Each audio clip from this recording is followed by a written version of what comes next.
As we welcome you into this space tonight, we begin with a mele called Leima Noa.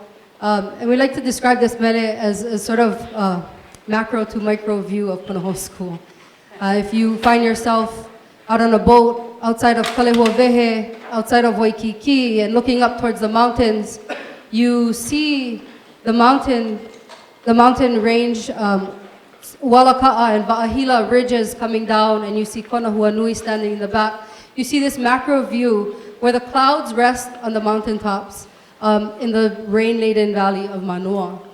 And as you move up through the Aina, from Waikiki, up Mauka, as you move through and are journeying, you begin to see different things. Different land features make themselves known to you. And you come up to Punahou School, you see Rocky Hill. Rocky Hill looks over this place that we call Ka Punahou, and the spring itself, the water that brings life to this particular Aina. As we go through our mele, we talk then about the different plants that we cherish here on Punahou School's campus, the hala tree with its fruit and its blossom, and also the pua panini, the night blooming cereus that grows on the rock walls around Punahou School's campus. Next, we acknowledge the people, the kama'aina of this place that have had the kuleana of welcoming people into this space for years and years as a part of Punahou School. And then the last verse, chanted twice, sort of is the charge that we're all given as members of the Punahou community, students, alumni, parents, faculty, staff, everyone here benefits from this place. And because we benefit in such a great way, we have a great kuleana to give back to our community that is Manoa, that is Oahu, that is Hawaiʻi, that is the Honua Holoʻokoʻa. And so, lei yahua ʻIke na awa, wear as a lei and carry it with you and make it abundant and fruitful in the world, the academic knowledge that you've been given. Wear as a lei and make it abundant in the world, do something good with it, the love and the aloha that you have been taught to have forever and ever. And that is the charge of a member of a Punahou community. And so when we chant this mele and our students do this mele, we remind them that that is the reason for this mele, to talk about where you come from, to ho'olauna, to introduce people, to welcome people, and to also put it out into the universe that that is the work that we're here to do and a part of this community to do. So mahalo nui for joining us, because that sort of sets the tone for the goal for tonight's event. And that is to bring Olelo Hawaiʻi and ʻIke Hawaiʻi into the walls of this space called Kuaihelani. Malo John. He was planted up there. It'll happen all night, so you can catch on anytime. So mahalo nui, because as we see the entertainment for tonight too is very, and the speaker for tonight is very deliberate. And this is the first of these events, and we cannot hold these events without first acknowledging the space that we occupy, and that is Kuaihelani Hale. This building, named for Abigail Kuaihelani Maipinepine Campbell, holds a legacy in its naming and a purpose and a function in this space at Punahou School. And you will hear her mo'olelo tonight, and you will understand why it's important to begin with her, but also what the intent is of our space here in Kuaihelani and the jobs that both Malia and I do in this space, to bring more of that ʻIke Hawaiʻi and Abigail Kuaihelani's legacy into this space in a way that makes ʻIke Hawaiʻi relevant in our modern lives. And so mahalo nui for joining us tonight. We hope you enjoy. And mea ai, mea inu, lua in the back. And if you need anything, just holler. Aloha, aloha all. The oli that I did after Kealohi's is an oli that was written by a fifth-year Olelo class a few years ago. Emma McGuire was the kumu of that class, and we wanted something special for this place. And those kids are long gone, graduated from college, and left. This is their gift back to Punahou, is that oli that we teach to many of the students who come through here. They know the story of Kuaihelani, they know the reason for the temple. Auntie will speak about her great deeds as she went around to the maka'ainana of Hawaiʻi.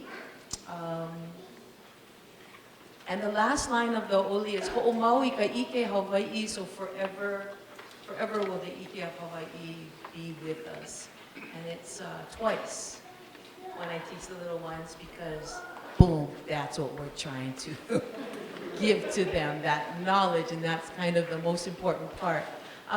My great pleasure tonight, though, is to introduce Auntie Alice. So I want to read her full name because there's a lot of history in the names in her family. So Auntie Alice Flanders Guild, class of 52, married to her beloved husband, Uncle Rab Wiley Guild, part of the great class of 48, for 62 years. How beautiful is that? Auntie, that's so beautiful. Parents, Muriel McFarland Flanders, class of 26, and Walter Flanders. Siblings, Auntie Mary Phil Potts McGrath, 55, and Auntie Judith Flanders, 58. How's some of those names? Those are definitely from the past, legends of the past. Children, Ricky, Walter, Diane, and Lissa. Grew up in Nu'uanu and 13-year club, Auntie, is that right? 13-year club starting in 1939, just before the war. 3 of the grandchildren are currently attending Punahou, and they are the 6th generation of the family to be here. As one of Hawaii's first female executives, Auntie Alice served as general manager of Ala Moana Shopping Center in the late 70s and 80s, and the first woman to serve on the board of Central Pacific Bank. She has received numerous awards in the community, and one that stood out is the President's Call to Service Award presented by President George W. Bush in 2007. A writer and an artist at heart, and much of her community work has been focused on supporting education, the arts, historic restoration, including Iolani Palace. A very treasured kupuna of the family, Auntie is considered the leader within the ohana, and all the generations look to her for great insight and guidance. Abigail Kuaihelani, whom we honor tonight, is Auntie's maternal great-grandmother. She gave Lissa and I directions to keep this very short, but you can see that her life is filled with so much that I just reminded her that I'm one of the hostesses for the night, so I'm just gonna go on. Mahalo, Auntie, for being here to share your mana'o about your beautiful family. How fortunate we are to be in your presence tonight. Aloha no. And look how stylish she is. Come on down, Auntie.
I want to start by thanking John. John, are you here?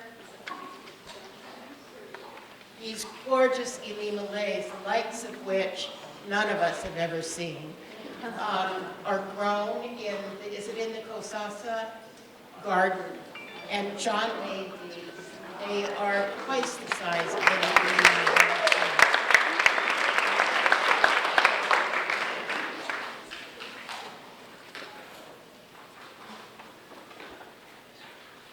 Chest. We're going to see if I can see. I'm so honored to be here this evening and to be able to talk about our great grandmother. And I'm going to ask you to indulge me tonight. I am going to read because I tend to wander and time is short, and so I want to be sure that I tell you all about her and don't get sidetracked. Abigail Kuaihelani Maipinepine Bright was born on August 12, 1858 in Lahaina, Maui. She was given the name Kuaihelani by a woman who did not believe that her original Hawaiian name was suitable. We don't know who this woman was or what the original name was, but it must have been something pretty ghastly. Her mother was Mary Kamai Hana ʻIke. Her father was John Maipinepine Bright from the chiefly Maui, chiefly line of Kalanikini. John was also part European. We aren't sure exactly how much.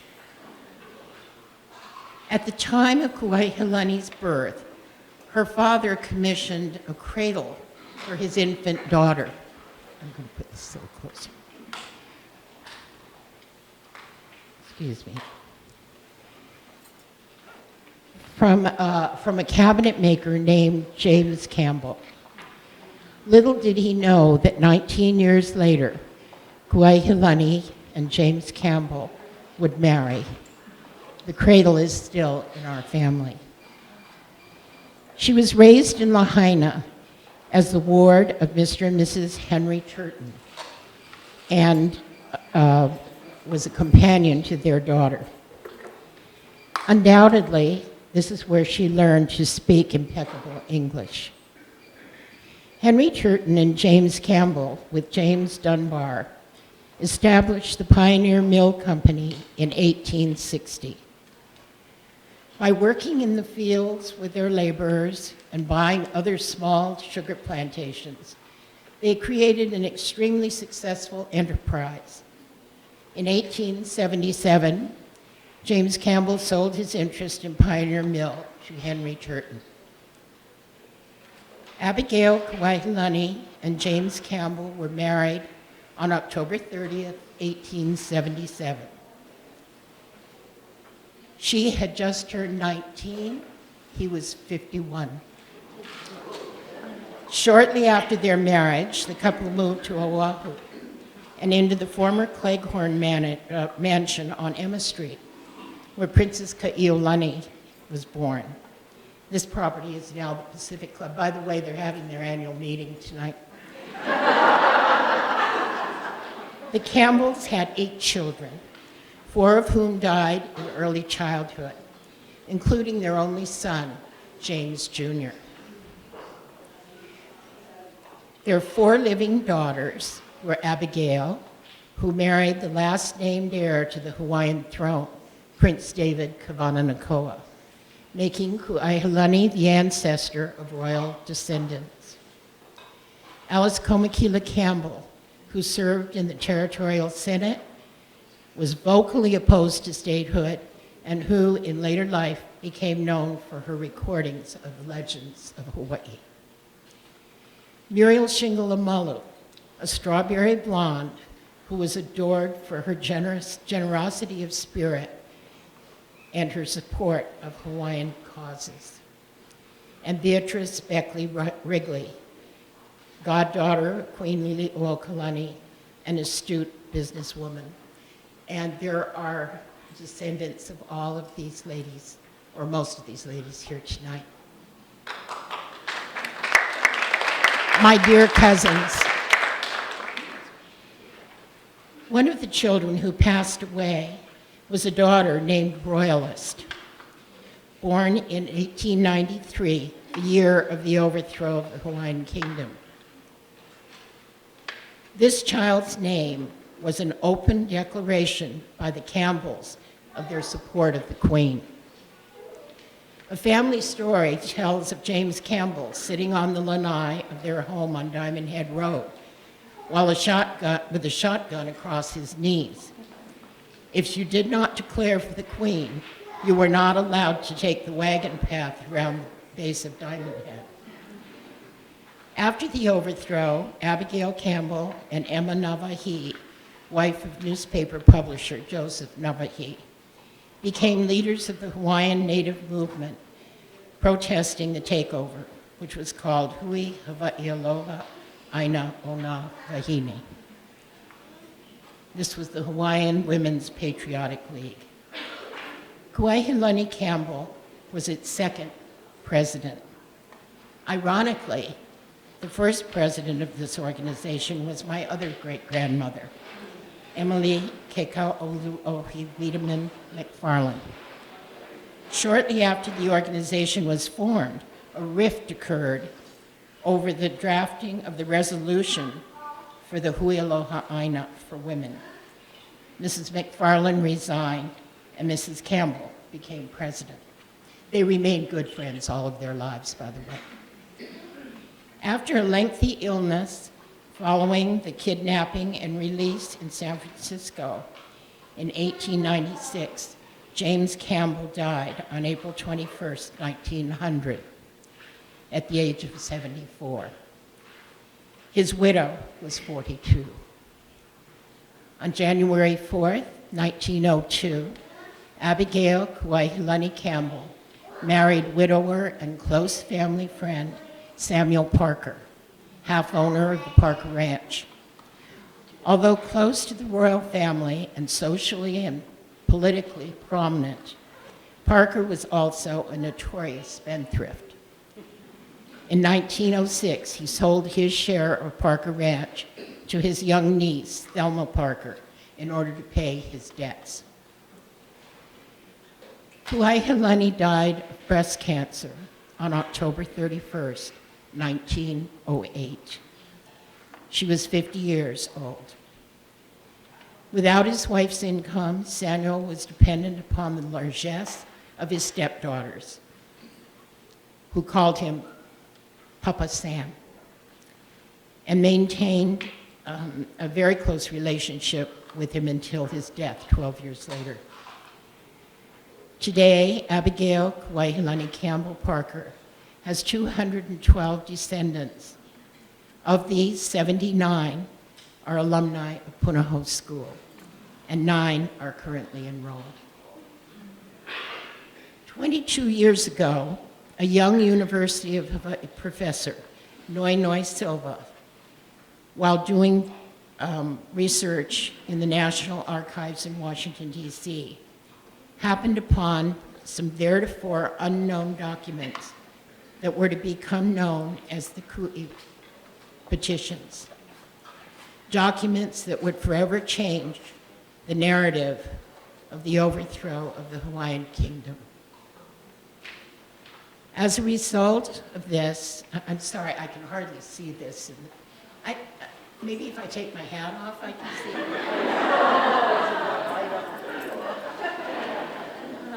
Okay, let's hope this is better. No, I think I can manage. Let's see. I've flipped all my pages over here.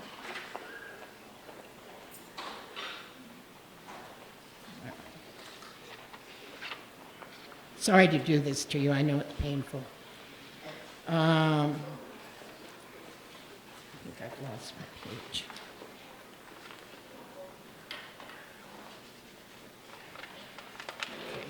As a result of this discovery, Kuaihelani Campbell has found her place in Hawaiian history. She as president and Emma Navahi as secretary of the Women's Patriotic League, with women leaders on all islands, were responsible for collecting the signatures of Native women who opposed annexation by the United States. Members of the Men's Patriotic League collected the men's signatures, 556 pages, comprised of 21,269 signatures, over half the native population of the islands. These signatures were collected in 2 months. Of these signatures, 11,000 were women, and at the top of every page, certifying authenticity, is a signature of Mrs. Kuaihelani Campbell. 3 male delegates were selected to present the petitions to the President and to Congress. Although a women's representative did not travel to Washington, D.C., according to Professor Silva, Mrs. Campbell was part of the decision-making committee and was viewed as a leader of the nation, along with the men. By the time the delegates finished their lobbying in Washington, of the 60 votes needed to approve annexation, only 45 were still in support. The delegation returned to Hawaii triumphant. Jubilation was short. Within the next 6 months, the looming Spanish-American War sparked a joint resolution in Congress to make Hawaii a territory of the United States. The resolution was passed in both houses by a simple majority, and in July of 1898, the flag of the United States was hoisted over Iolani Palace.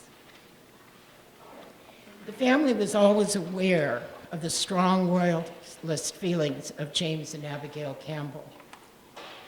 To my knowledge, however, not one family member knew of Kuaihelani's direct involvement in the fight against annexation and the attempt to restore Queen Liliuokalani to the throne.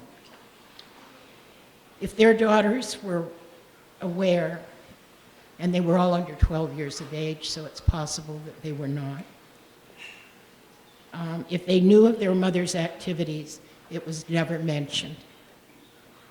When Noinoe Silva entered my office at Iolani Palace in 1996 and showed me photocopies of the petitions with my great-grandmother's signature on every page, I believe that I was the first member of the Campbell family, with the possible exception of the Campbell daughters, to learn of the existence of the Ku'i petitions and of Kuaihelani's role in the obtaining of the signatures that could have saved the Hawaiian nation if history had taken a different turn.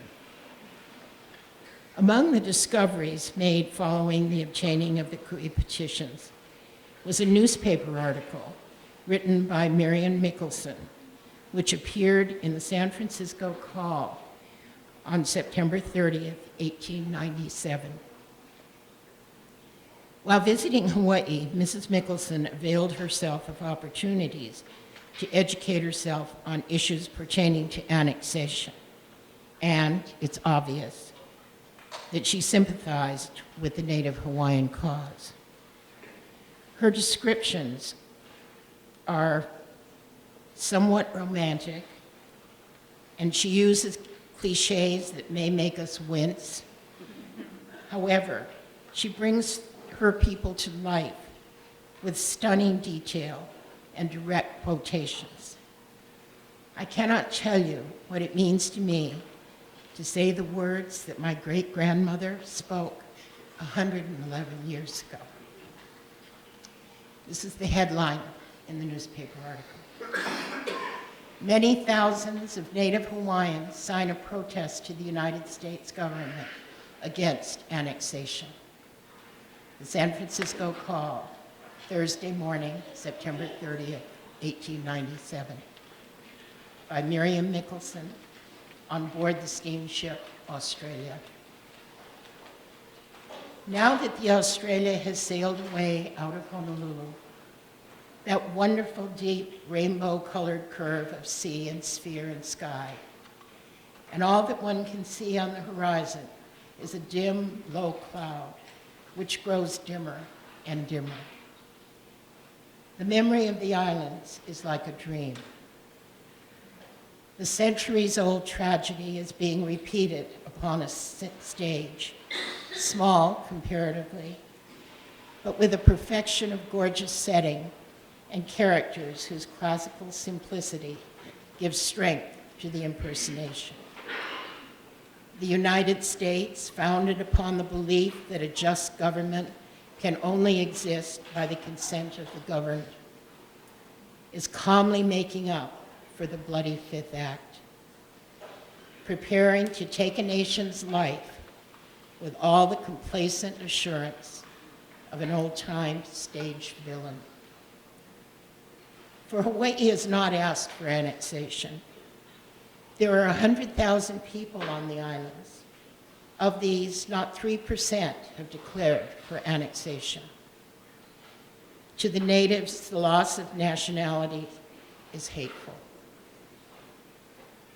The strongest memory I have of the islands is connected with the Hall of the Salvation Army at Hilo on the Big Island of Hawaii. It's a crude little place. It holds about 300 people, I should think. The rough, uncovered rafters show above, and the bare walls are relieved only by scripture admonitions in English and Hawaiian. As I entered, the bell on the foreign church up on one of the beautiful Hilo hills was striking 10. The place was packed, and outside stood a patient crowd, unable to enter. It was a women's meeting, but there were many men present. The women were dressed in Mother Hubbards of calico or cloth and wore sailor hats, white or black. The men were in coats and trousers of American make. Presently, the crowd parted, and two women walked in, both very tall, dressed in handsome flowing trained gowns of black crepe and braided in black. They wore black kid gloves and large hats of black straw with black feathers. The taller of the two, a very queen in dignity and repose, wore nodding red roses in her hat, and about her neck and falling to the waist, a long, thick necklace of closely strung, deep red, coral-like flowers, with delicate ferns interspersed. This was Mrs. Kuaihelani Campbell, the president of the Women's Hawaiian Patriotic League. Her companion was Mrs. Emma Navahi, the secretary of the Hilo branch.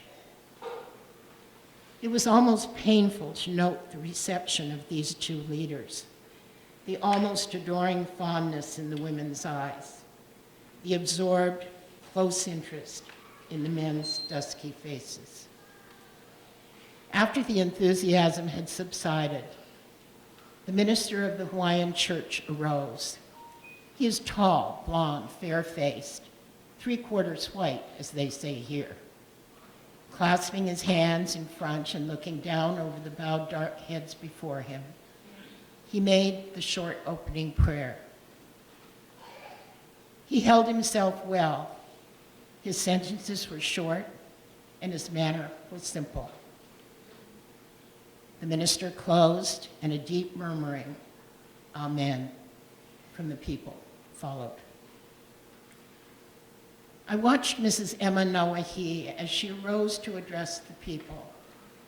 I have never heard two women talk in public in quite the same way.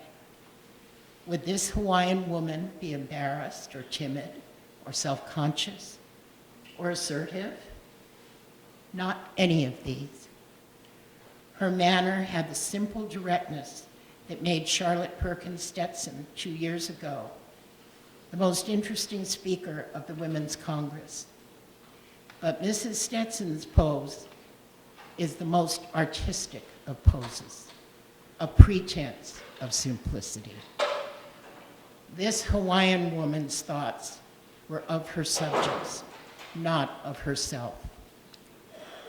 There was an interesting impersonality about her delivery that kept my eyes fastened upon her, while the interpreter at my side whispered his translations in short, detached phrases, hesitating now and then for a word, sometimes completing the thoughts with a gesture.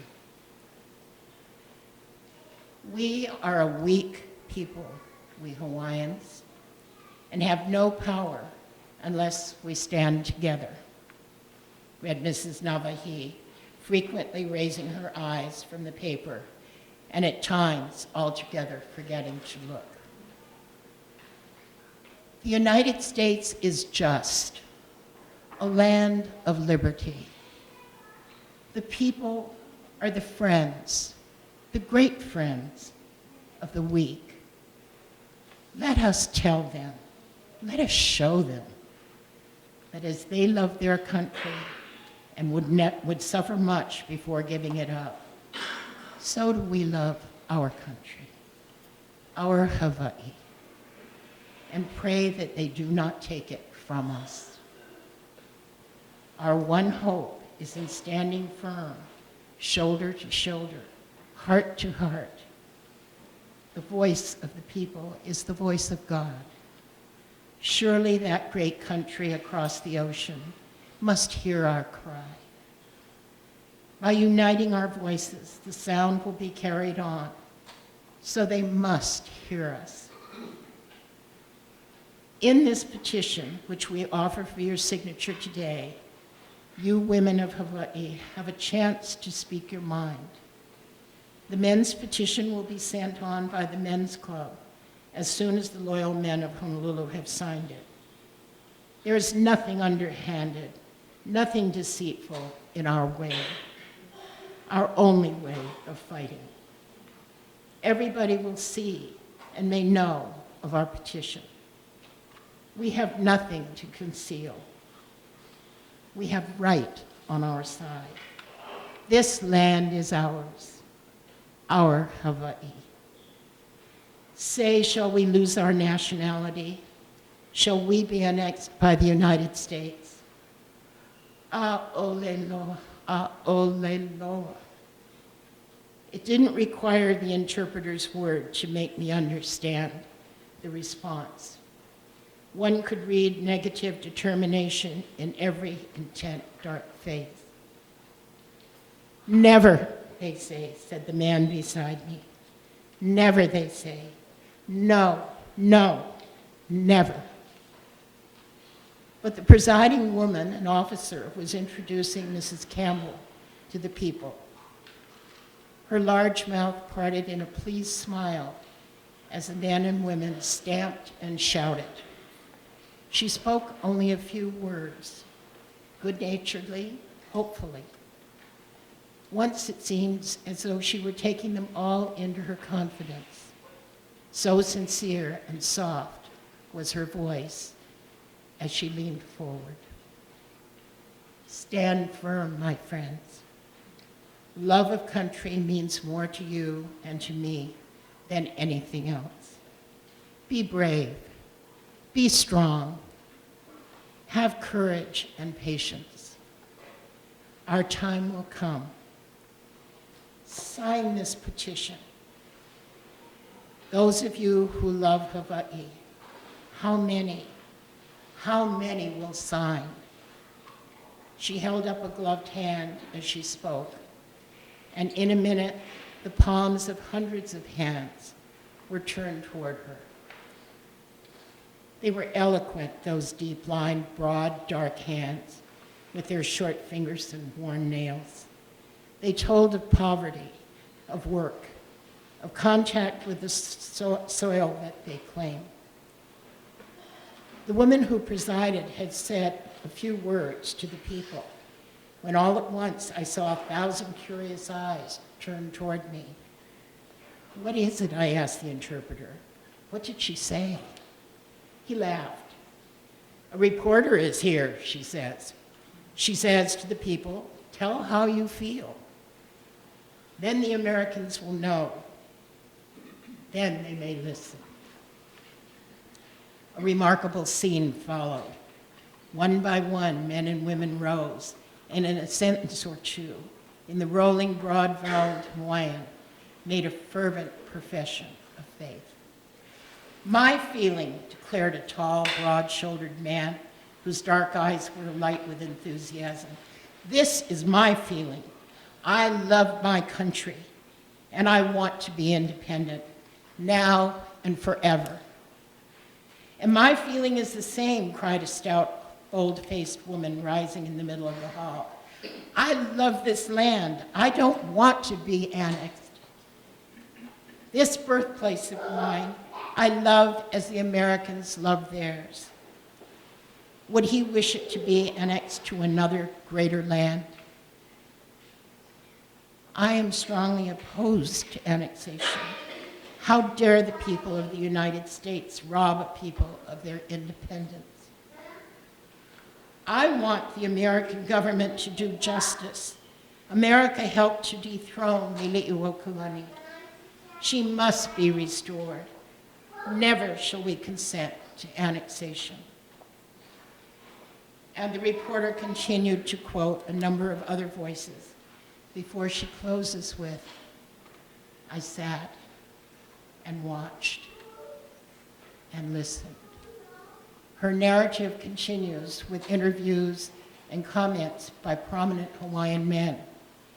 It would appear that she was killing time until her next interview. Here she picks up her story later that day. I had to wait a short time to see Mrs. Navahi's little drawing room, where I had gone to see Mrs. Campbell. The president of the Women's League, by the way, is the wife of that James Campbell, the wealthy Honolulu planter, who was kidnapped by Oliver Winthrop, now in San Quentin, and held for ransom in San Francisco last year. Every door and window in the room where I sat was curtained in white. The matting floor was brightened by a large square of a checkered pattern with broad shining plates. And this is really all I noticed. For Mrs. Campbell entered, and I cared to look at nothing else. Imagine a very tall woman, full, commanding figure, dressed in the sheerest of lace-trimmed white lawn. The wreath of orange flowers on her black hair and the orange lei around her neck were exquisitely becoming, and the loose gown's graceful flow and full train gave a charming feminine touch to this woman whose sympathies have placed her in so unconventional a position. But Mrs. Campbell is anything but a new woman. Do you women expect, I asked her, to be rewarded for all your work? Do you look forward to being permitted to vote? The president of the Patriotic League laughed outright. Why, we never thought of that. I am working for my people. That is all. When they are righted, when they are content, then I shall be satisfied. You were at the meeting today. Did it not interest you? There are such meetings all over the islands. The natives are far apart. It is hard for them to get together, but they all think alike. Her voice is exquisitely low and full and lazily deep. She speaks slowly, but without a trace of accent. Her manner is gracious, and her face is soft, creamy, brown-tinted, with proud lips and languid eyes. She looks Hawaiian, but hers is an idealized type. Tell me, does your husband approve of your work? Oh, she answered, smiling. Of course, I would not do anything without his prior approval. Are all families, native families, united on this annexation question? Yes, I think so, nearly all. Suppose a Hawaiian woman's husband is in favor of annexation. It's unlikely. Well, if it were so, she would continue to work in your league? Could she oppose annexation openly and actively? Oh, Mrs. Campbell leaned back on her large, shapely hands, upon which she had a diamond ring glistening. Oh, that would be very hard. But if I were the woman, yes, I should work for my people anyways, said Mrs. Campbell decidedly and with pretty inconsistency. You see, they are so poor, so helpless. They need help so badly. And are there no Hawaiians in favor of annexation? She shook her head slowly. I met a woman in Hana on the island of Maui. She was. Wasn't she in the government employ? Mrs. Campbell spoke quietly for the first time. She was a school teacher, I admitted. I thought so. You see, the government will employ no one who does not swear allegiance. Even the school teachers, women, you know, must take the oath. Why, take a private business firm. If a native goes into a store and asks for a clerk's place, if he wants work, no matter what kind, if he will swear to be loyal to the government, a government which he hates, which has no voice, and he had no voice in making, which he hopes to overthrow, he can get work. If not, he must do without. He cannot get work. He cannot vote. Everything is closed against him. Think of it. Isn't it a wonderful sacrifice for the sake of principle? But how long will the natives hold out? How long can they live? Forever. Living is easy in Hawaii. No one starves here. The natives will never change. How about the exceptions? Do you resent a man swearing allegiance? No, it isn't quite the same, our feeling for him, as it was before. But they are to be pitied, these poor people who are given such a hard choice. She paused. Yes? Mrs. Campbell leaned forward now. She had been lying lazily back in a large rocking chair. This, in their hearts, they do not swear allegiance. In their hearts, they are with us. Do you think that the present government could rely upon the Native police if it came to fighting against their own people? It wasn't a question. Mrs. Campbell's voice and manner had become almost energetic. I turned back after I had gone down the long stairs and over the long cobblestone walk to look back at her. She was standing at the door in her cool, loose white gown.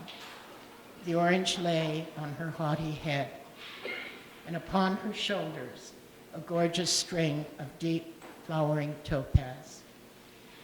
Her large, soft brown hands were clasped, and her sleepy, dark eyes lit up in a smiling farewell.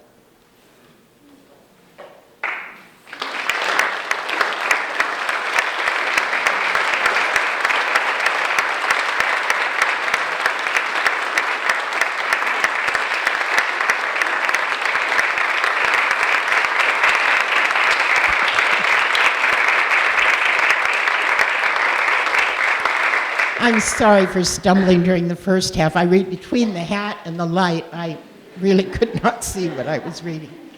Are there any questions? Obviously, she was quite a remarkable woman that we knew very little about.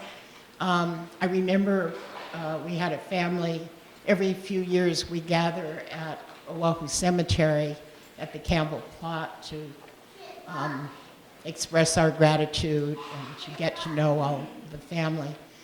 And my sister Judith said to me, well, I came one year and you said so much about Grandpa Campbell, but nobody knew anything about Grandma Campbell, so they just said she was a charitable woman who did good deeds for the community. And she said, I came back 3 years later and she was the hero of Hawaiʻi.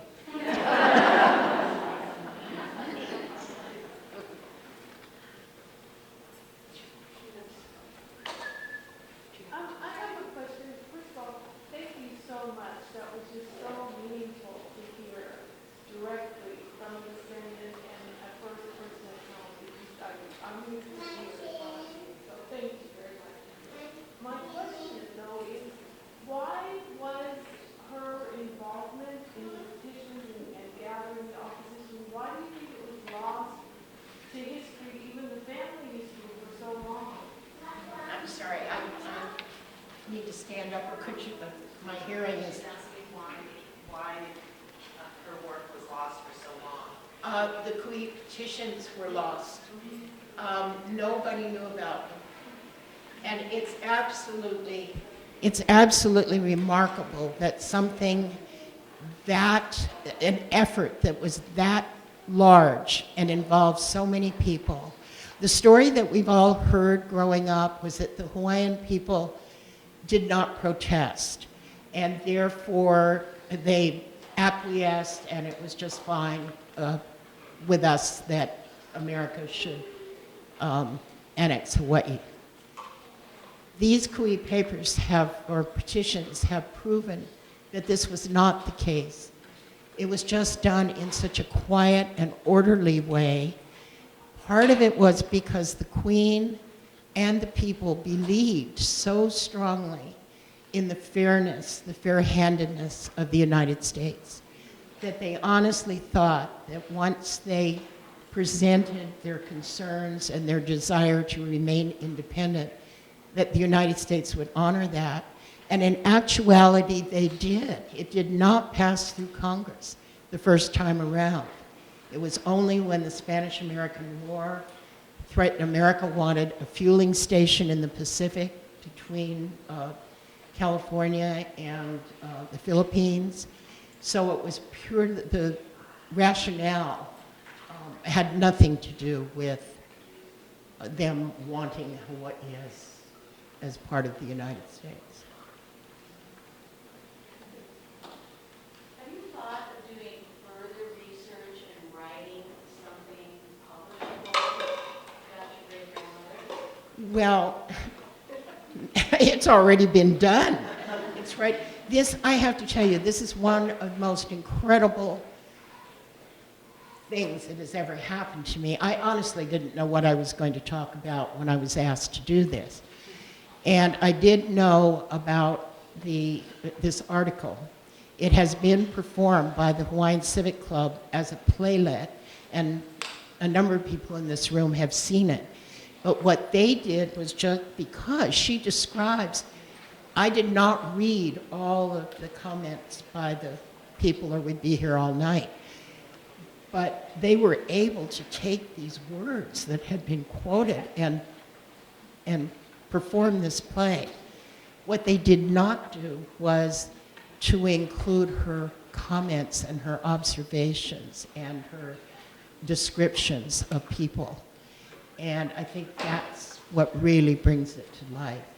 And as I say, a lot of them are cliches and, you know, the things, well, it was post-Victorian era and they just spoke a little differently. Barbara. Where did you find the petition? Where did I find this? The petition.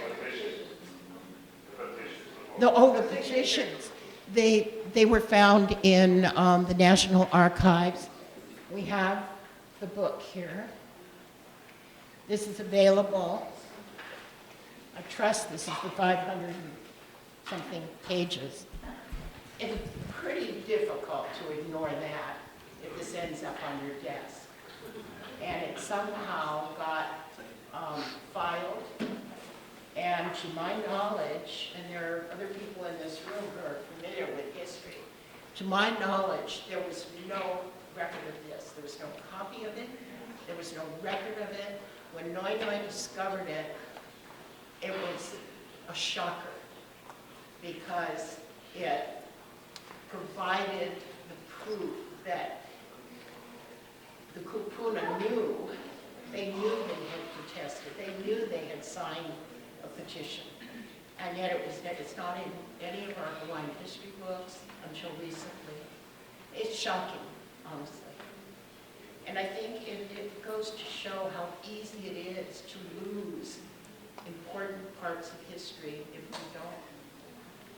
we don't guard it well and make sure that the future generations know about it. The fact that our family never spoke of this was shocking to me.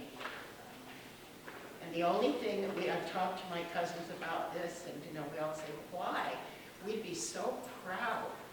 Well, in one of the reference books that I was reading, there was a mention about once this was done, that it was very difficult to be in business in Hawaii if you were avowing a commitment to the monarchy. And so many families just let it go. The deed was done, there was nothing they could do about it. And so rather than have problems, they chose not to say anything. When was the petition circulated? What year? When was it circulated? When was it done, the petition? When was this? What did I say, 1990? And it's fascinating. Anyone with Hawaiian blood who has not looked through this should. You will find relatives. Page after page after page of signatures. And the men, they were very careful about this. The men collected the men's signatures and the women collected the women's signatures. But they were given equal weight. The women were just as important as the men. The beautiful article you read, is that in Noi Noi's book, or where does one find the article you read? Oh, well, I punched something on my computer and it came out.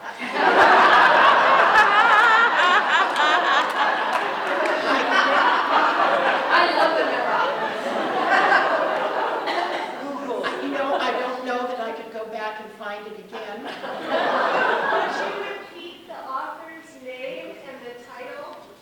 Yes, I think it should be here in your library. I do have, in my bag, I do have what came out of my computer, and it is, it's real.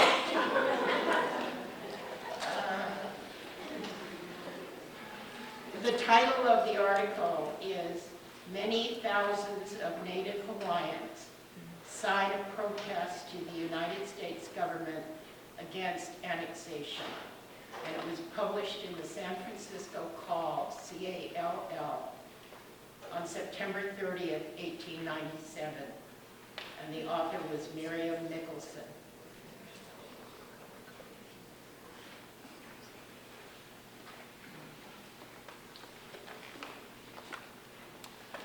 Aloha.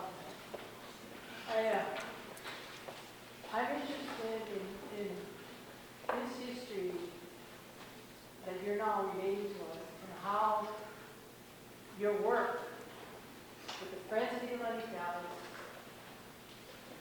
provided that continued nexus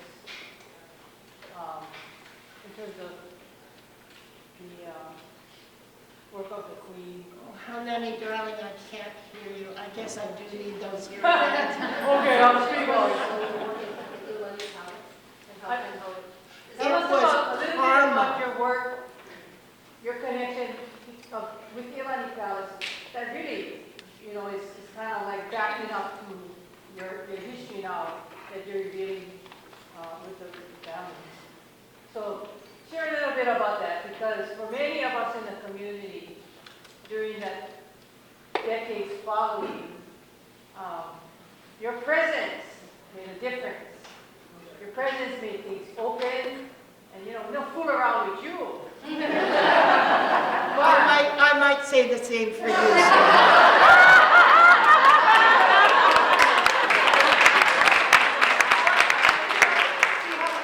How to bridge that? Well, I see is Kippen still here? Kippen, Diabachu, where are you back there? Come so they can see you. Kippen is the executive director of Iolani Palace, Friends of the Iolani Palace, and he has stepped in and just done a wonderful job. One thing I would like to say about the palace, we struggled for so long to get enough money to make it self-sufficient. And it just never happened. Sadly, well, not sadly because it's worthy, but the Arizona and the Missouri and a lot of these visitor attractions are at the top of people's lists. Nobody knew about Iolani Palace. And here it is, the only royal palace in the United States, and people weren't even aware of it. And so the palace never broke even in my time. And I'm so proud. Are they still breaking even, Kippen? Yes.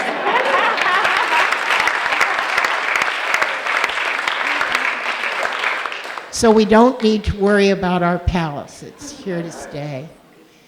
Gosh, Haunani, I don't know how's our time? I don't want to just babble. Anybody can get up and leave. It's quite all right. Well, I'll tell you a little bit about how it began, because it always gives me great pleasure to give the Junior League of Honolulu credit where credit is due. In those days, it was mostly a haole organization, young women. Most of them did not work. Most of them had no ties to Hawaiian history. But the state capitol was under construction, and there was no plan for Iolani Palace.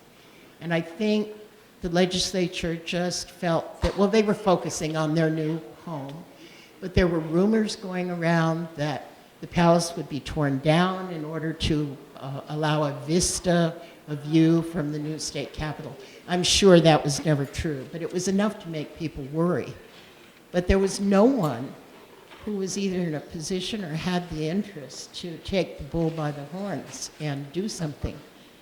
And the Junior League, in all of its innocence, decided that it would step in and do what it could. Now, they knew that they could not restore the palace, but they felt if they could galvanize the community to get them moving in the right direction, that they would be able to find the right people to do the work. And so they hired Charles Peterson, who was an internationally known historic architect, and he came and he did a plan. And the plan, it wasn't a plan to restore the palace. It was a plan of what to do before you begin to restore the palace. And one was that they needed to do research. And not one stick was to be removed until there was research. Of course, there was no one here to do research, so, you know. The second was that you had to have a citizens' organization to act as a watchdog over government. And it was assumed right from the beginning that there would be a government commission that would oversee the restoration. So a citizens watchdog group, and then a publication that would go out worldwide to try to promote the return of objects that had gone outside of Hawaii, and here too. And as many of you know, after the overthrow, there were a series of auctions held, and they were timed so that they coincided with ships that were coming through from the Orient to the mainland, making a round trip.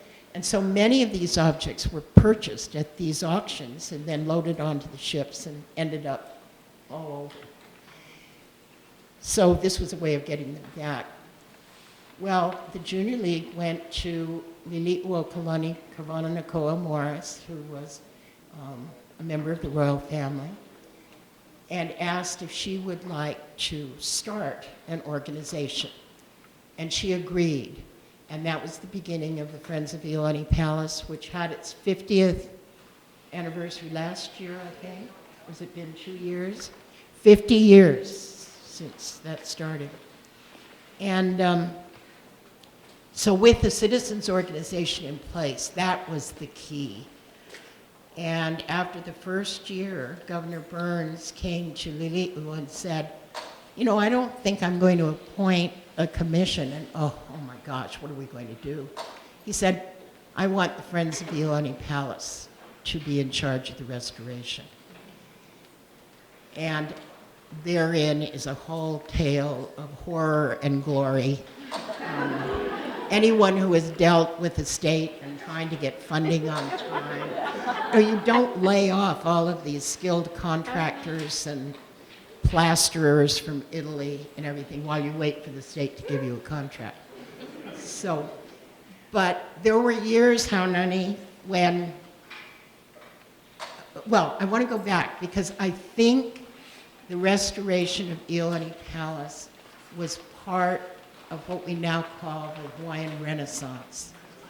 There was finally something that the Hawaiian people could identify with, that was theirs, that signified their history.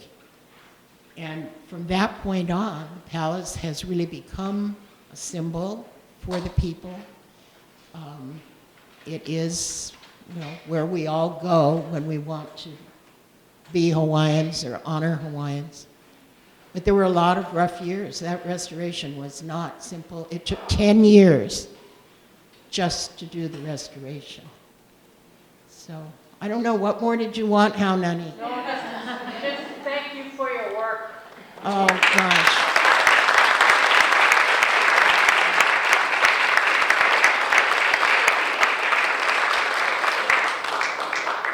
Can we release them? We can release you.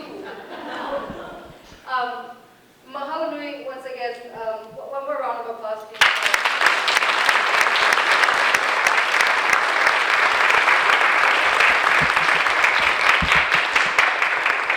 And I think what I want to point out Kumahaunani, I think you were getting at the fact that the discovery of genealogy is evolutionary. Sometimes we come into these artifacts and then we learn about ourselves through the process of learning about genealogy.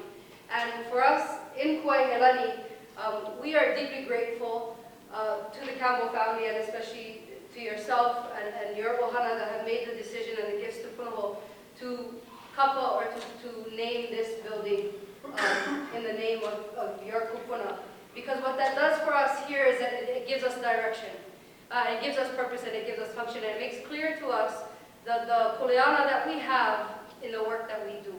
And so mahalo nui for giving us that gift in this space, and mahalo nui for allowing us to carry that luhi of your ohana and to bring life to that mo'oku'auhau. And so with that said, this is what you can look forward to. We plan to sort of do these kinds of events sort of moving into the future because we believe that Kuaihelani's legacy is going to be actualized in our space and our time through this kind of hui.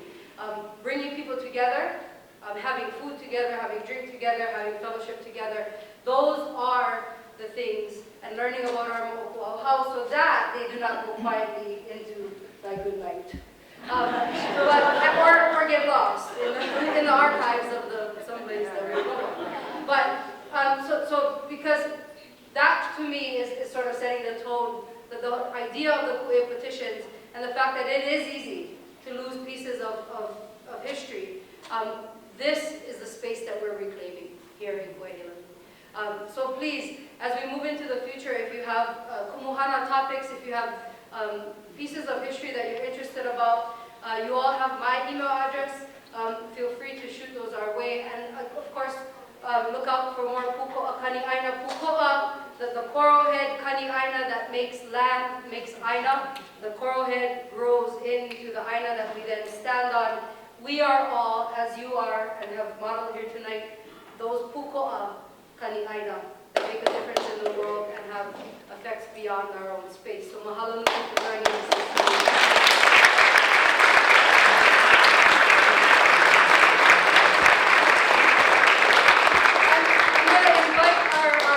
Musicians back up.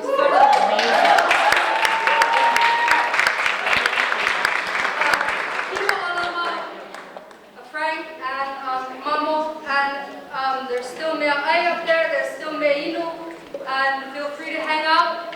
I would let you know what he was going to sing about and talk about, but who knows? So we just let it happen.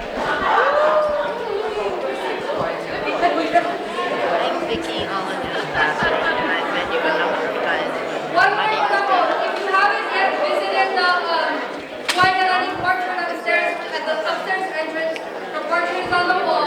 There is a copy of the Ku'e petitions actually sitting on the table there below her portrait, where you can browse through this copy. You can also peruse as well. All good, all good, all good. Just put them right here. Yeah. We just make them right over here and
That's why I said I wish we could come back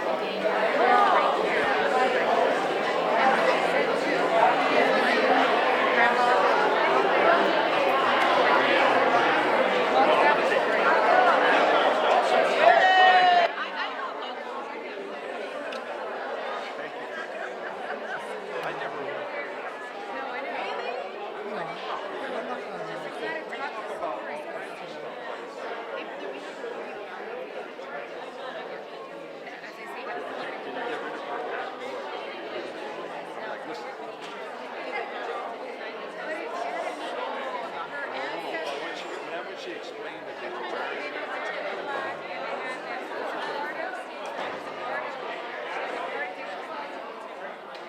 Visual of that.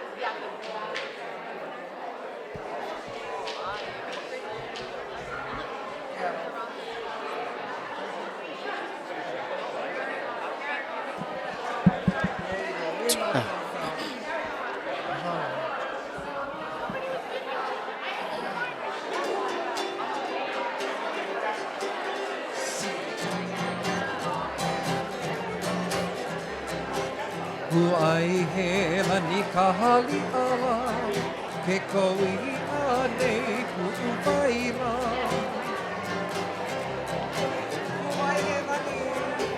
Kuaihelani kahali ala, ke koui anei pu'uwaila.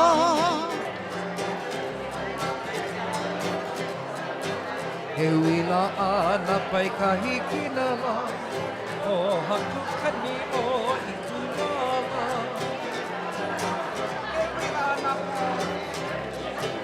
He wila ana pai kahiki nala, o haku kani o ikuala.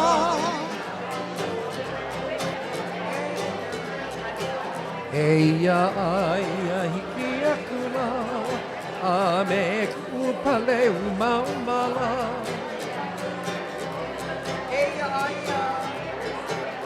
Eia aia hiki aula, a me ku'upale umaumala.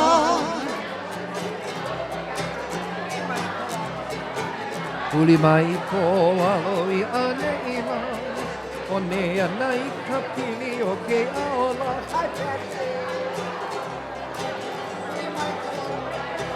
Puli mai ko aloi ane ila, o nea nai ka pili o ke aola.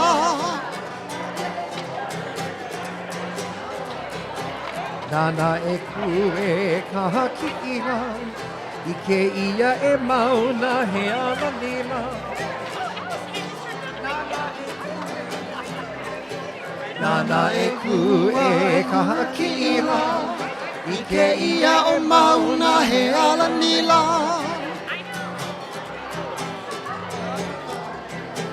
Haina ia mai ka puwanawa, no Kuaihelani kahali ala.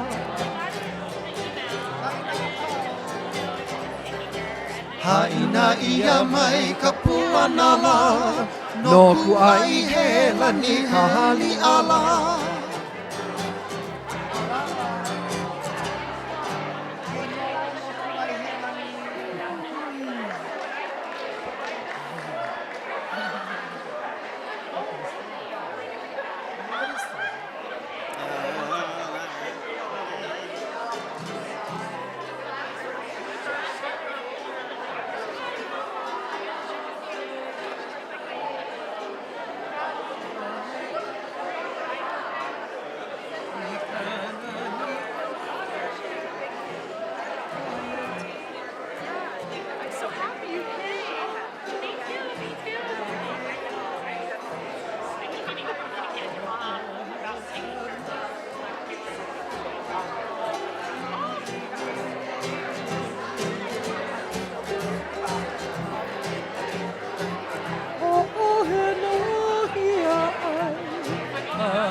Hawaiian time.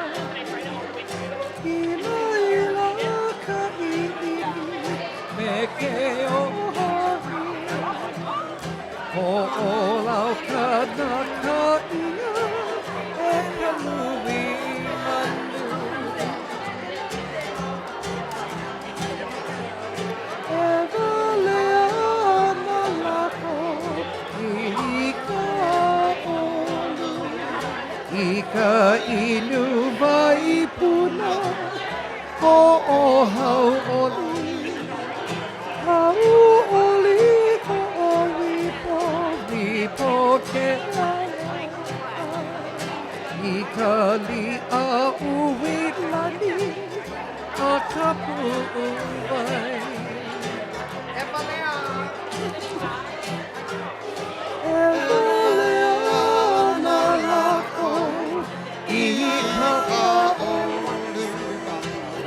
Ika inu vai puna Ho'ohau oli Hau oli ho'owipo Wipo ke aloha Ika li'a uwi lani A ka pu'uwai How are you, Patsy? You're looking good, girl. He aku mako O mai o Kuaihelani no hei no puana ke mele ilo hei hano hano lana kila o Hawaiian town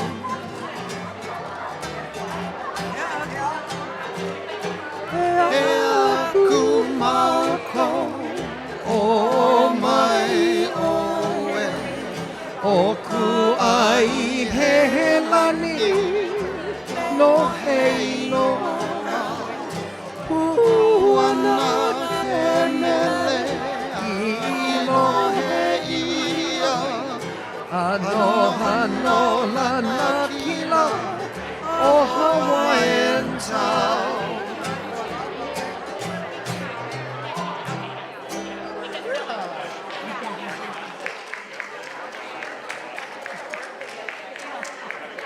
Yeah.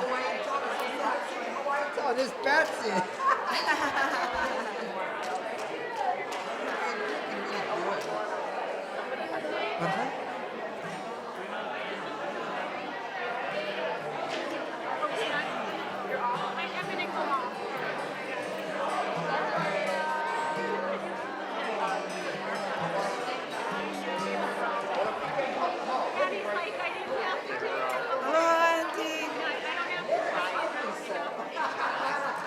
Great song. Exactly.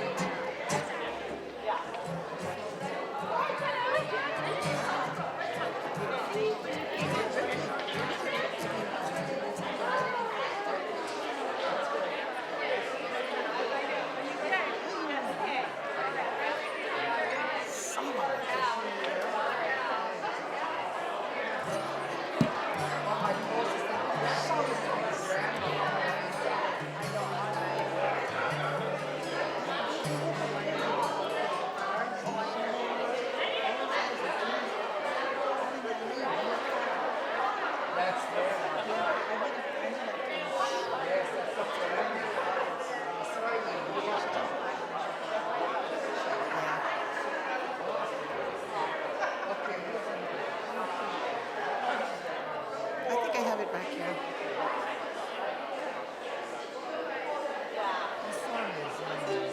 Get it out.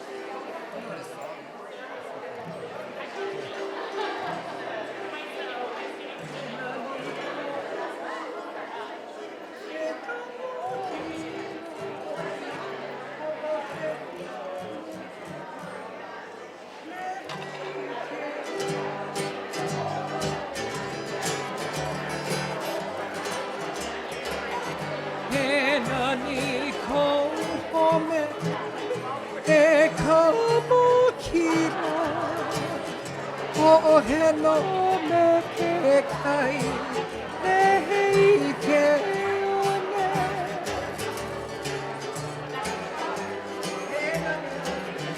Henani ko home e kamo kino o heno me ke kai ne hei ke one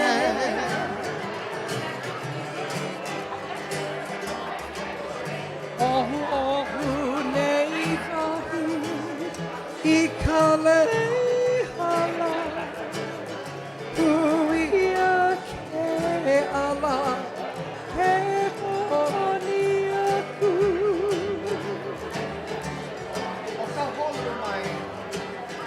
O ka holu mai aka Lau o ka niu I ke ahe olu A ka makani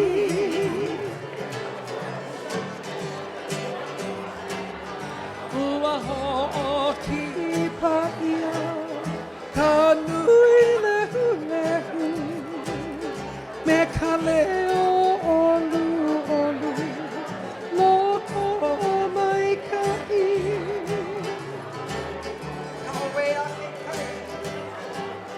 Ka owe a ke kai I ka alone He kono mai ana E komo aku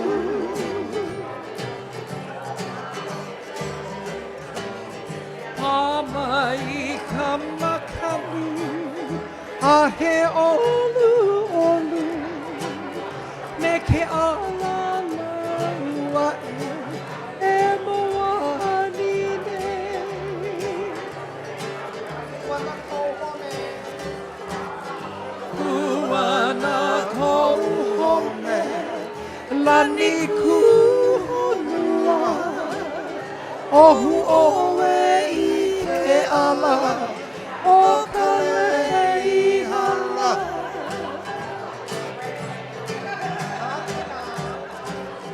Haina ia mai Hana ka puana E oe ka mokila I ko inoa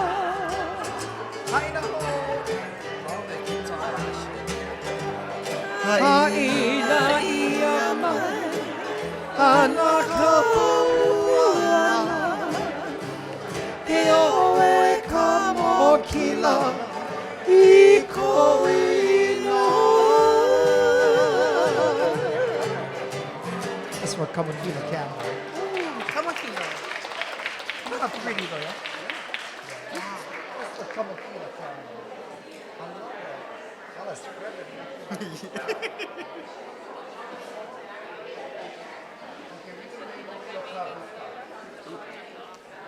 Oh, yeah.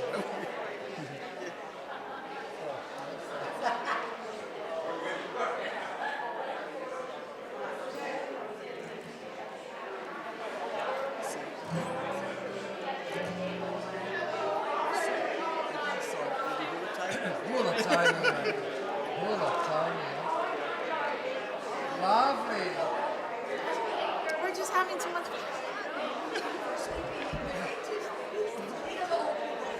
Oia no hoia. O kuhome nani o luna lima. Right at Kaliko. So we can put it on the walls.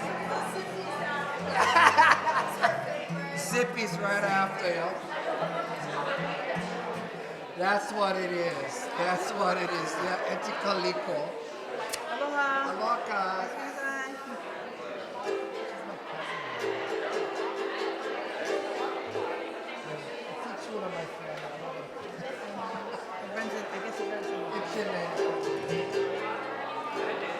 Yeah, we're going to send you a title. You understand? I will now. Oh, kahi no o ke kaina o ka lei pualoko o ka vika ua he levare ano he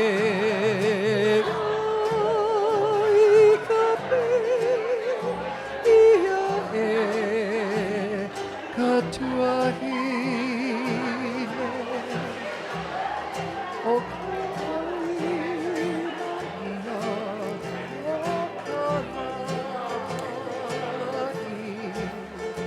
He kuini no ʻIke o no Kini I ka puʻuwai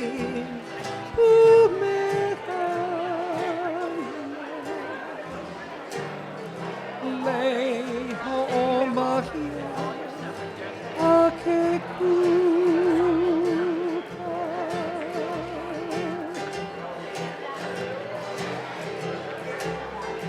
Nā ka hanu a ala o pualoke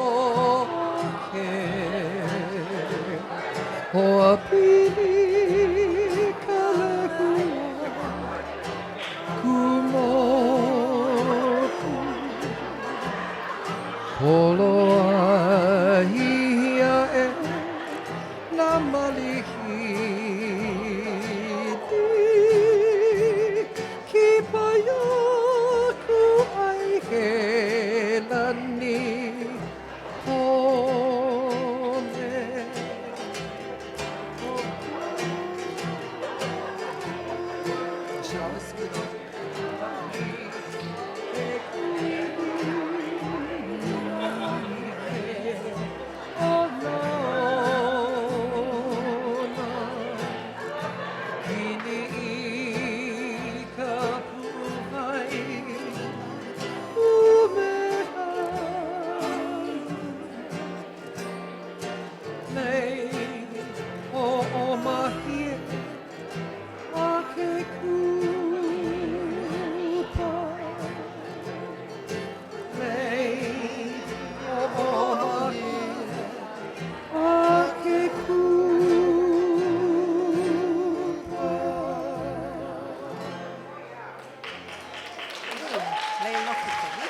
Thank you.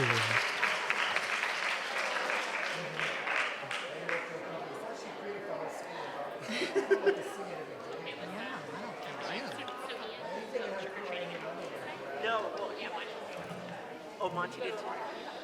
Well, no, Ian was, he had basketball till 7:30. They went, they grabbed food, and that was it. Oh, yeah. Yeah.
Aia I ka Punahou, huli!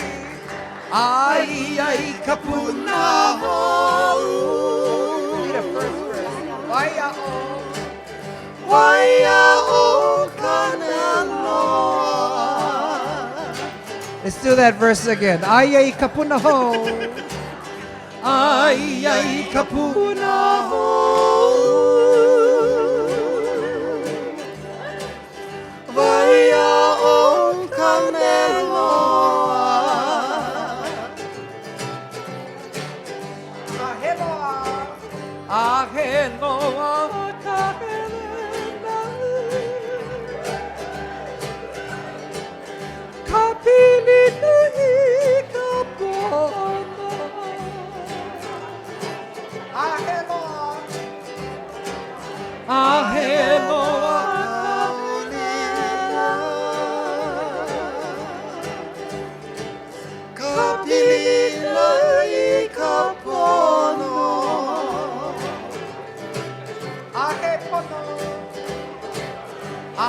pono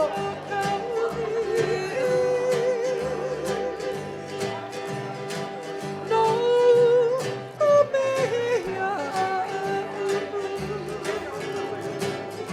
ahe pono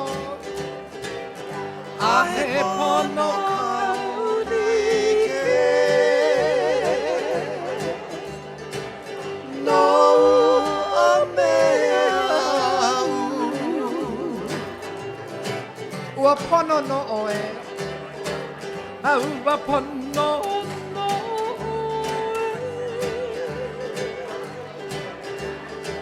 nea pu oleana ua pono no oe ua pono no oe nea pu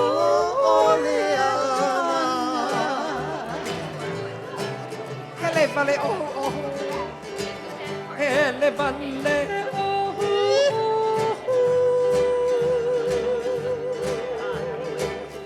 Neile hipikake Hele vale ohu ohu Hele vale ohu ohu Neile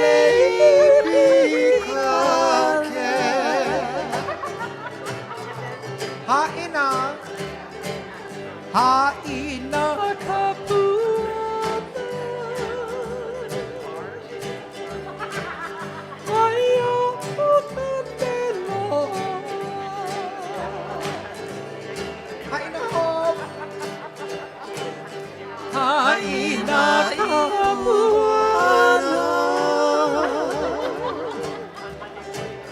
Vaia o Canelo Tua lava Yes Punahou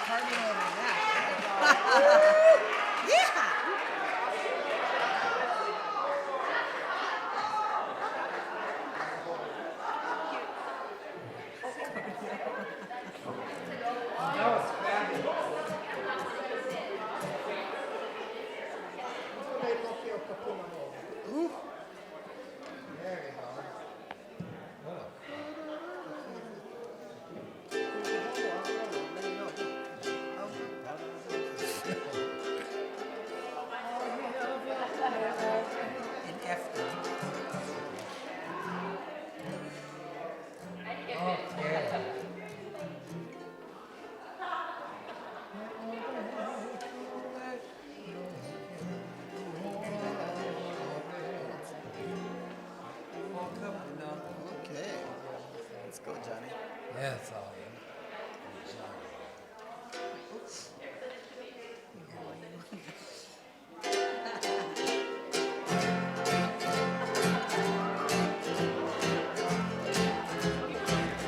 Au he avale owe e ku'ulei loke ku uhoa alo leo o ka Punahou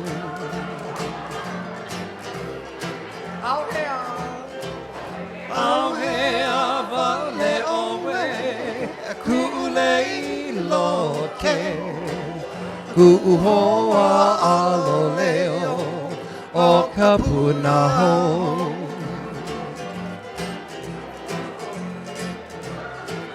E kala no wau I aku wai E hale ki pa kaua La e pono ai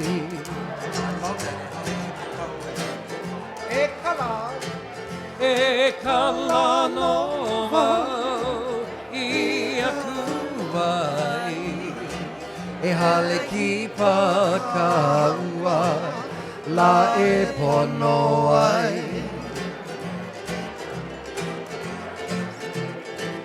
Mamuli no ia o ko mana o Ike ia ka haua ʻIke a ke a. Good, we have a dance song. Mamuli no ia I ko mana o ʻIke ia ka haua ʻIke a ke a.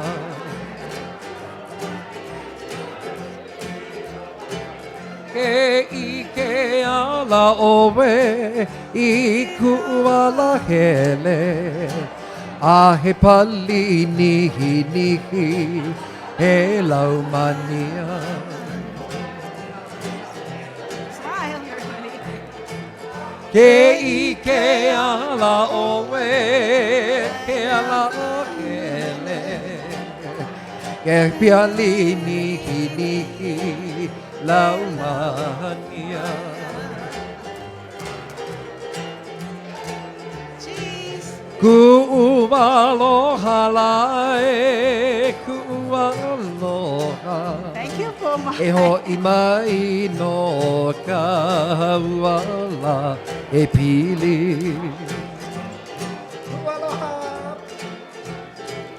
Ku'ualoha lae, ku'ualoha. E ho'i mai no ka hauala e pili. Ha'ina ia mai ana ka puana Ku'ulei lo ke nani o ka Punahou.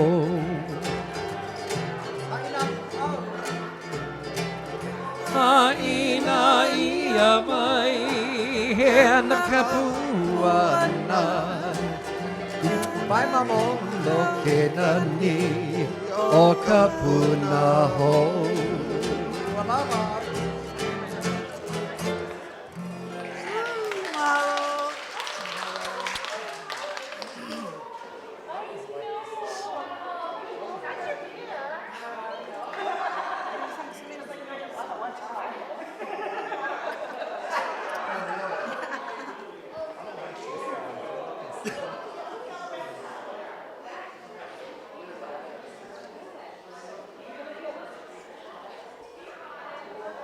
I know, everybody's saying it's past their bedtime.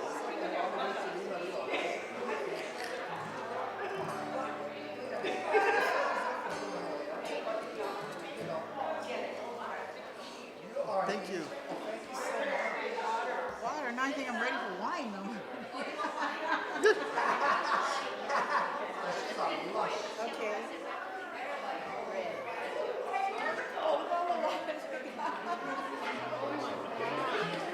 Drink too. Yeah, yeah.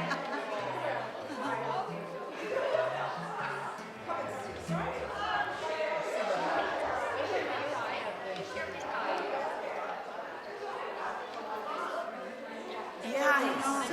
Because everybody has to take medicine too. Medicina. That's 7:25. Oh, your wife's coming. Should we get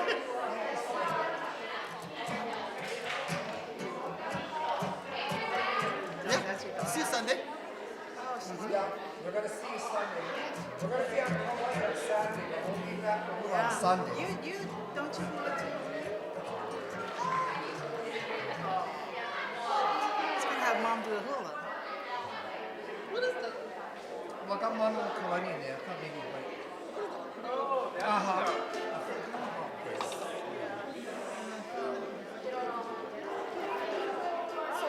Okay, Neil, how?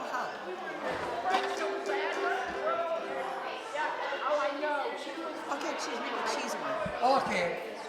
No, but playing music, holding an instrument. Oh, wait, hold on my zipper.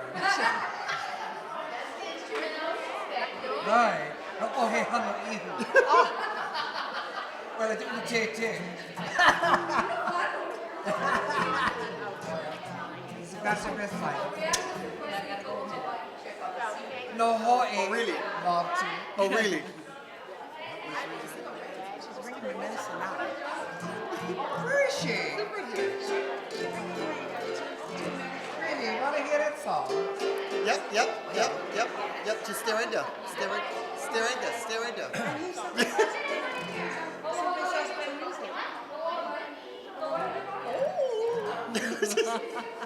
Oh, you see these women. Yeah. You see these Especially those 2 glasses of wines. What? Green or Zulu? What she said?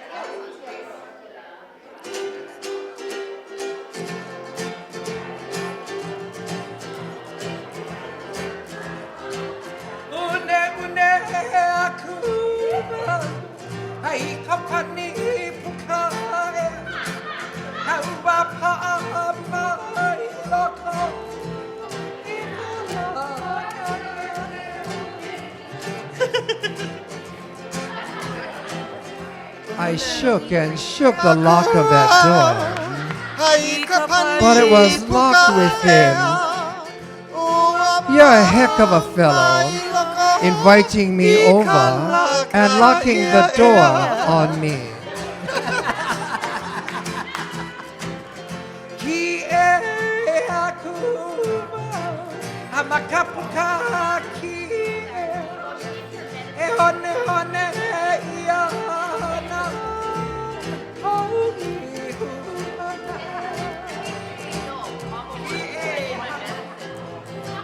So I took a little peek through that keyhole.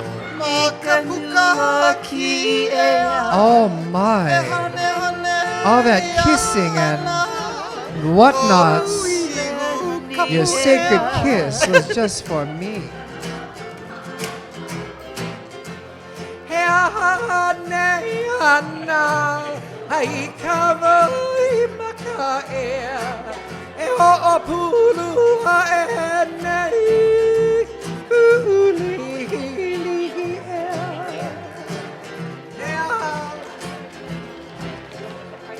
And so, I want to know what goes on in there, making me cry like this. You wait till I break this door down. I'm going to make the both of you cry inside there. Good laugh.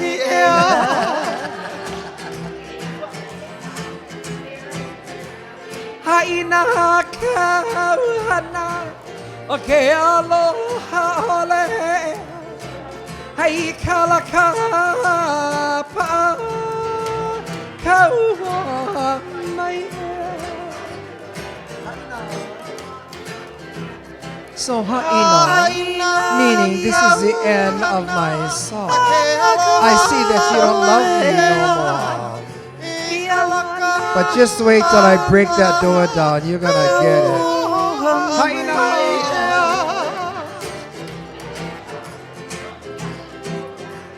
Haina kawana, okay, aloha olea.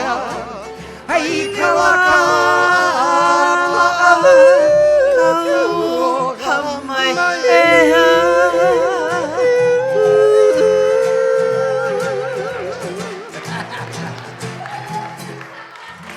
that was my request.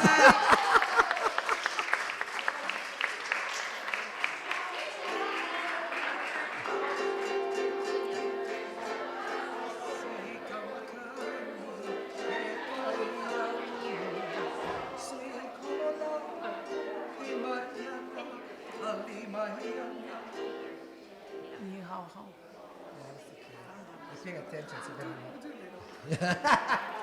no, I just gave her glasses. Bye, Pamai. Are you guys? Okay. She like dances, right? Beautiful. I'll see you next week. Aloha. Right.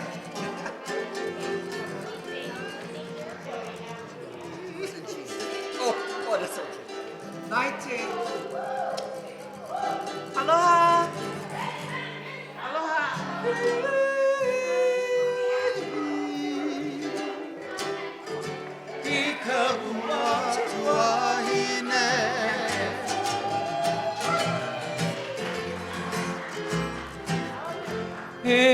Nani o manoa vehi kaua kaua tuahine kupa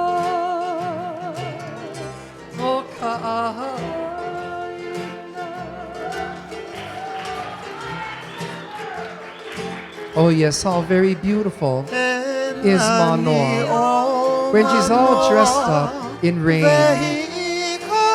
And the old Hawaiians called this rain the tuahine, which means sister. And she has been here on the land in Manoa for so many generations.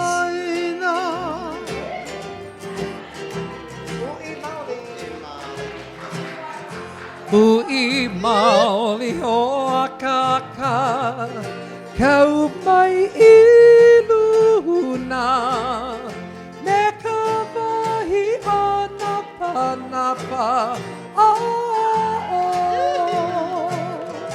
vai a ke hatua, oia, ui maoli.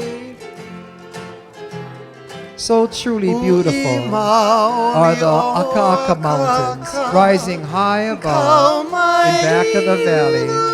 And tucked away in one corner are the waters that sparkle, the waterfall and the pool called Waiakeakua, a gift to Manoa by the god Kane.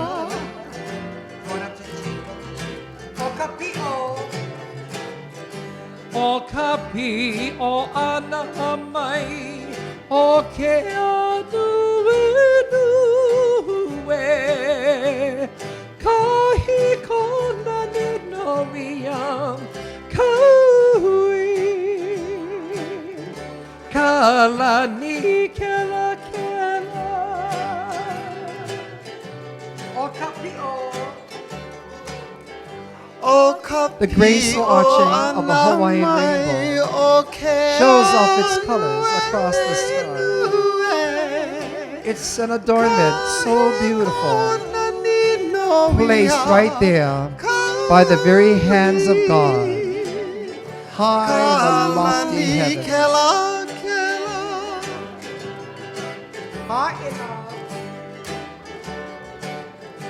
Ha'ina ia mai hana ka puana e nani o Manoa behi I ka watuahine ha'ina ho. So let us tell you our story. And here's our song about the valley where I grew up, amongst the beauties of Manoa, all adored in the rain, the old Hawaiians call the tuahine.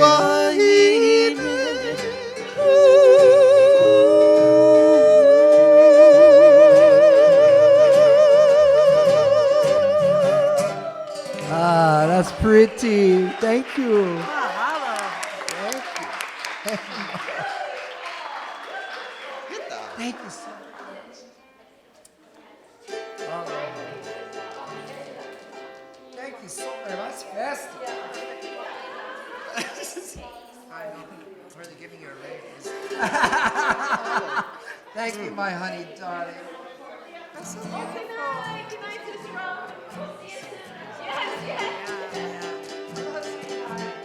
Okay, this is our farewell song. Give our love, please. Thank you so very much. Thank you. See. 1, 2, 3, 4, 5. Naho o he no ana. Oni o wiala. Piha hau oli. 1, 2, 3, 4, 5. Naho o he no ana. Oni o wiala. Piha hau oli. Vehi vehi no hale manu. Ohu ohu hika laule kua. O ohi no nahakili. Ahogi no ila ila. Hey hey. 1, 2, 3, 4, 5. Naho o he no ana. Oni o iala. Piha hau oli. 1, 2, 3, 4, 5. Na ho'o he no ana. Oni owi ala pihau oli. Oni owi ala pihau oli. And from Mama Frank and myself, we bid you a very fond aloha. Mahalo.